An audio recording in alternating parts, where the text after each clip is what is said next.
Assalamualaikum warahmatullahi wabarakatuh.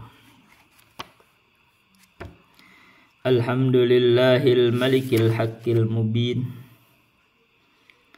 alladzi akmalad dina wa wadahat tariqal mustabin. Wa asyhadu an la ilaha illallah wahdahu la syarikalah, syahadatan yarjul muwahhidu bihan najata yaumaddin. Wa asyhadu anna Muhammadan abduhu wa rasuluh, sayyidul anbiya'i wal mursalin, wa ala alihi wa sahbihi wa man tabi'ahum bi ihsanin ila yaumiddin, amma ba'du. Hadirin rahimani wa rahimakumullah, kita akan lanjutkan membahas kitab Al-Ghoyah wa Taqrib karya Abu Syuja yang namanya Ahmad bin Husain Al-Asfahani. Bukan Ahmad bin Hanbal, ini Ahmad bin Husain Al-Asfahani. Kita akan masuk kepada faslun al-istinja. Istinja itu artinya bersuci dari najis, buang hajat. Wal istinja'u wajibun minal bauli wal ghaiti. Istinja itu, bersuci itu wajib dari kencing atau dari buang air besar. Orang yang tidak beristinja dari kencing itu dianggap dosa besar. Karena itu di Al-Hajawi itu disebut tuh salah satu dari 72 dosa besar yang disebut dalam Al-Hajawi adalah meninggalkan istinja. Musirun alal isyani tarku tanazzuhin minal bauli fi nasil hadisil musaddadi. Jadi meninggalkan tanazzuh, bersuci dari baul, dari kencing, itu dosa besar, dan itu ada dalam nas yang sahih dari Nabi. Bahkan sebab seseorang itu disiksa di kubur itu karena kurang bersih atau tidak suka bersuci setelah kencing. Kencing aja harus bersuci, apalagi buang air besar. Maka ini wajib, dan ini adalah bentuk budaya juga, termasuk budaya kaum muslimin, harus dijaga kebersihannya. Karena andaikan orang tidak bersuci, maka itu akan menjadi masalah di sosial juga, bau nanti. Wal afdalu ayastanjiya bil ahjari thumma yutbi'aha bil ma'i. Wal afdal, katanya yang paling utamanya itu bersuci itu dengan batu. Jadi dengan batu tiga itu bersuci dengan batu yang 3. Kemudian diikuti dengan air. Itu yang afdal. Wa yajuzu ayyaqtasiru 'alal ma'i. Tapi boleh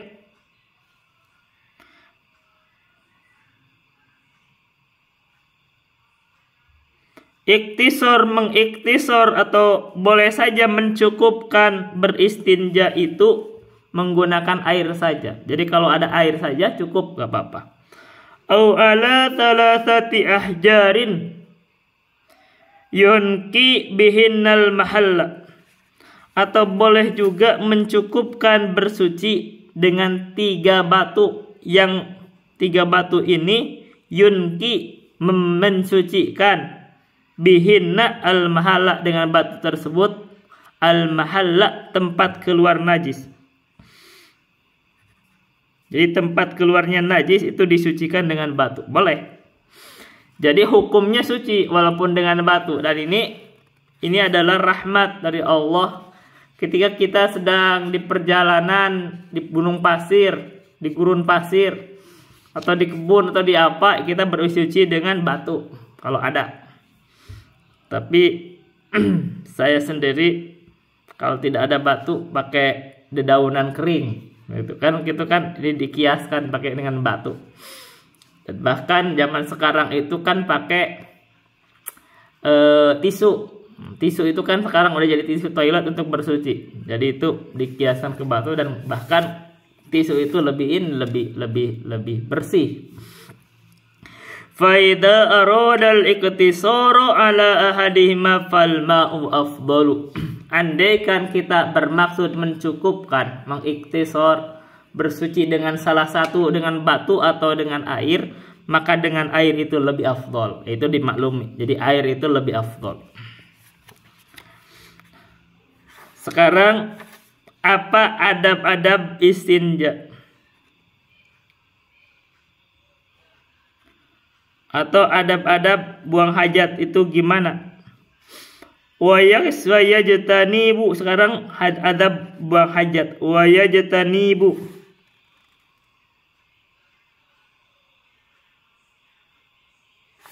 Wa yajtanibu istiqbalal qiblati wastidbaroha Fisohroi.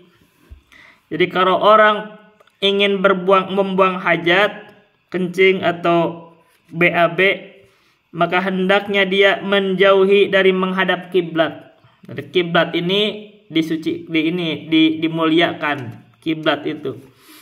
Maka kita hal-hal yang dianggap buruk yang begini, buang air hajat itu dianjurkan untuk tidak menghadap kiblat.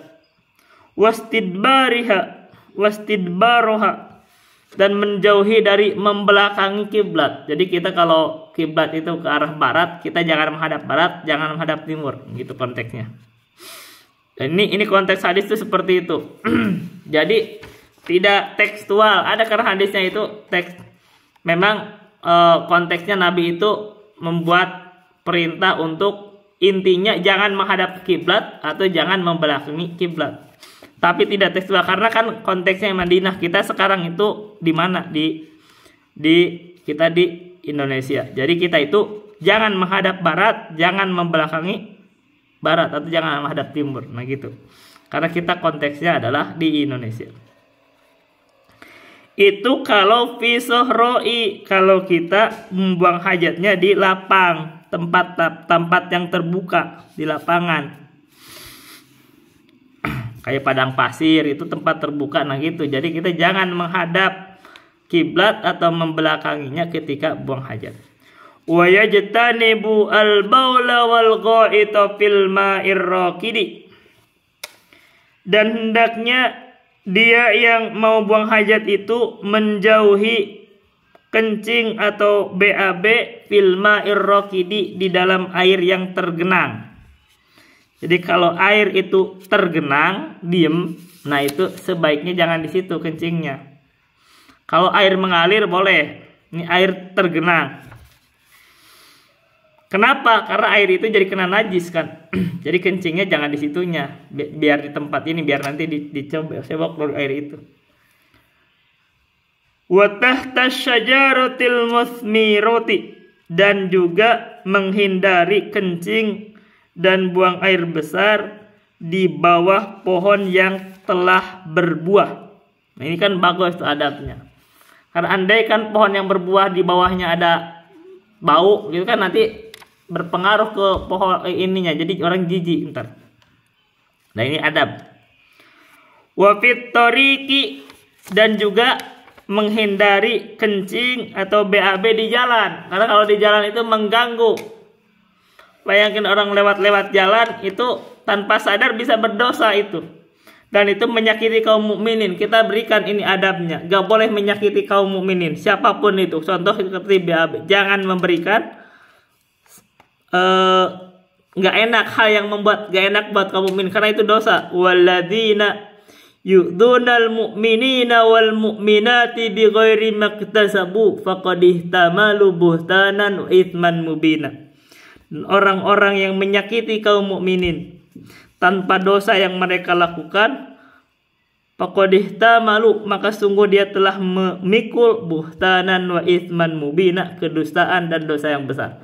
Karena itu walaupun BAB itu jangan menyakiti kaum mukminin, yaitu jangan BAB di jalan, di tempat orang lewat, nanti bau orang. Jadi carilah tempat yang lebih istilahnya singkur gitu ya, lebih tersembunyi, bukan di jalan yang orang lewatin. Begitu juga wadilli, dan jangan atau hendaklah dia menjauhi ketika dia mau BAB atau buang hajat, menjauhi BAB di tempat orang berteduh. Jadi kalau orang biasa lewat beperjalanan, di situ ada pepohonan tempat berteduh atau saung tempat berteduh, maka jangan di situ. Kalau orang-orang sering lewat di situ jangan. Kenapa? Menyakiti lagi. Babnya bab menyakiti, bau entar. Terus wasukbi,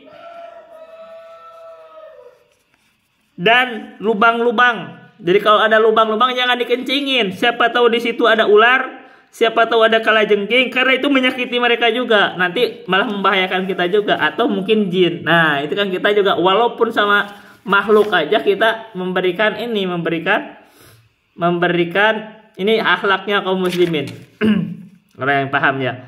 Ini kencing ke atas lubang-lubang aja itu nggak boleh karena menyakiti mereka, walaupun cuman makhluk, apalagi dia jin, kan bisa jadi jin itu. Makanya banyak orang nanti kena gangguan jin ya karena dia nggak sopan juga sama jin, yang lubang-lubang dikencingin. Jangan, jadi jangan ke lubang-lubang. Mungkin ada ular, nanti ularnya malah keluar bacok lagi kan, mematuk, itu jangan. Jadi ini ininya begitu. Sekali setelah itu wala yatakallamu alal bauli wal ghaiti. Dan ada berikutnya, janganlah dia itu yang mau berbuang hajat itu berbicara alal bauli wal ghaiti ketika sedang kencing atau sedang buang hajat BAB. Jadi kita jangan berbicara di situ. Ini bukan tempatnya untuk ngobrol-ngobrol. Kalau kita lagi itu jangan ngobrol, diem. Terus ini kata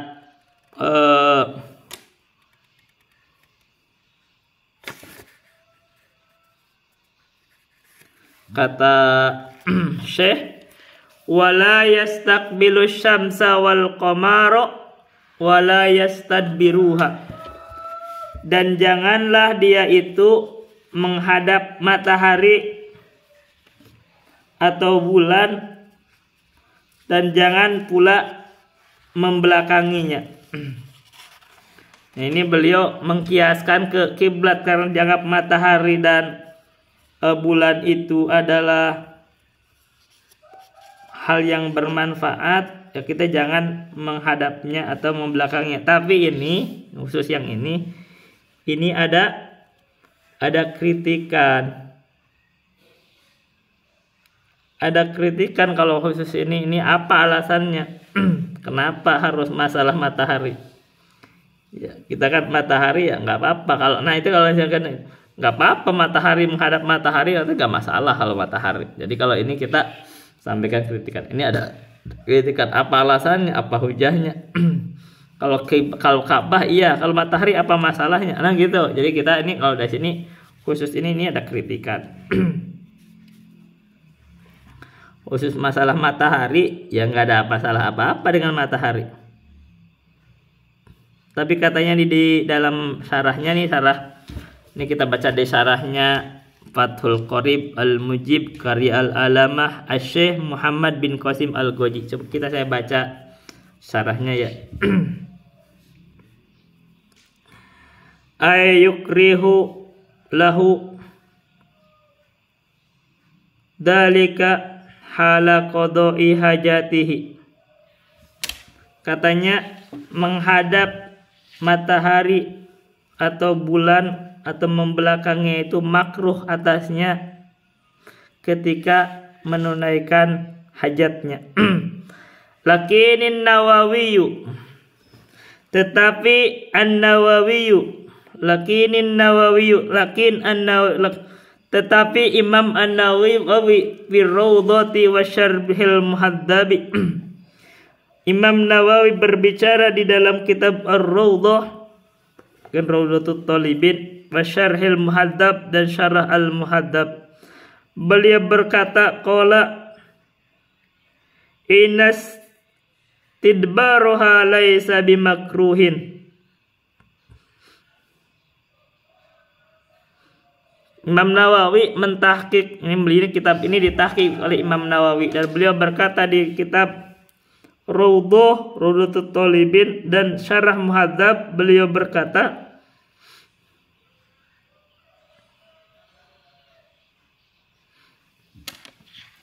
membelakangi matahari atau bulan itu tidak makruh. Nah kan seperti kata tadi, ini masih ada kritikan. Ini Imam Nawawi menegaskan itu. Jadi yang kita terima, yang ini kita tidak dianggap ini. Khusus masalah matahari.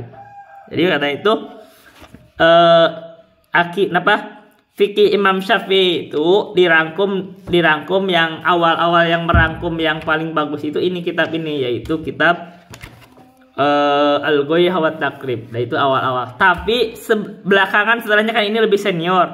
Datang Imam An-Nawawi mentahqiq, kadang ada yang dilemahkan, ada yang dikuatkan. Itu beliau mengarang satu kitab namanya Minhajut Talibin. Jadi kalau kita menggabungkan ini, kita lengkap di bidang madhab Syafi'i. Cukup itu saja. Kalau kita menguasai kitab ini,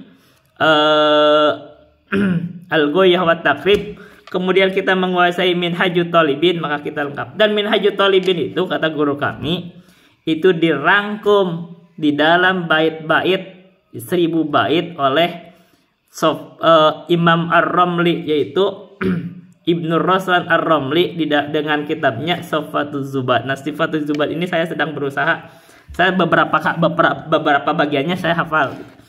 Jadi mudah-mudahan saya hafal semuanya. Tapi ini Sifatuz Zubat. Jadi kalau saya nih menguasai Al-Ghayah wa Taqrib plus Sifatuz Zubat, sebenarnya itu ya dianggap cukup untuk mazhab Syafi'i. Mudah-mudahan begitu. Nah, kalau kita begitu, jadi kalau kita kuasai ini dan Sifatuz Zubat, dan kita akan muqaranah juga insyaallah, maka kita cukup kuat di bidang madhab Syafi'i. Kata qala ya innastadbaruha laisa bimakruhin, membelakangi matahari atau bulan itu tidak makruh. Wa qala fi syarhil wasiti, Imam Nawawi berkata di dalam syarahnya Al-Wasit, intaraka istiqbalahuma wastidbarahuma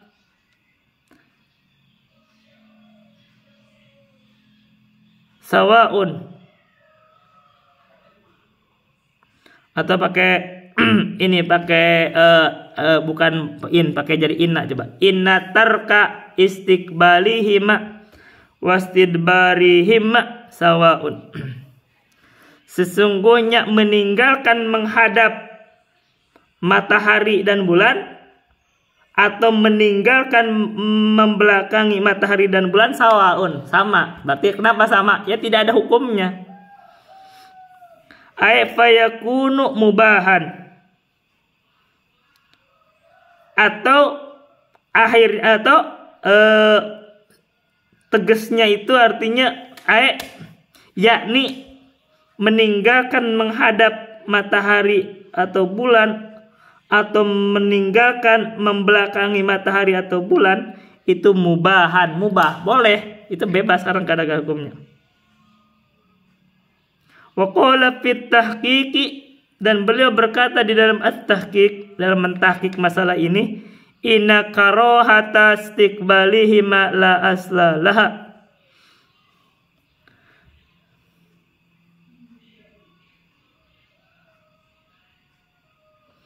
Dan beliau berkata dalam at-tahqiq, mentahqiqnya, sesungguhnya memakruhkan menghadap matahari atau bulan itu atau membelakangnya la aslalaha, tidak ada asalnya. Dari mana sumbernya?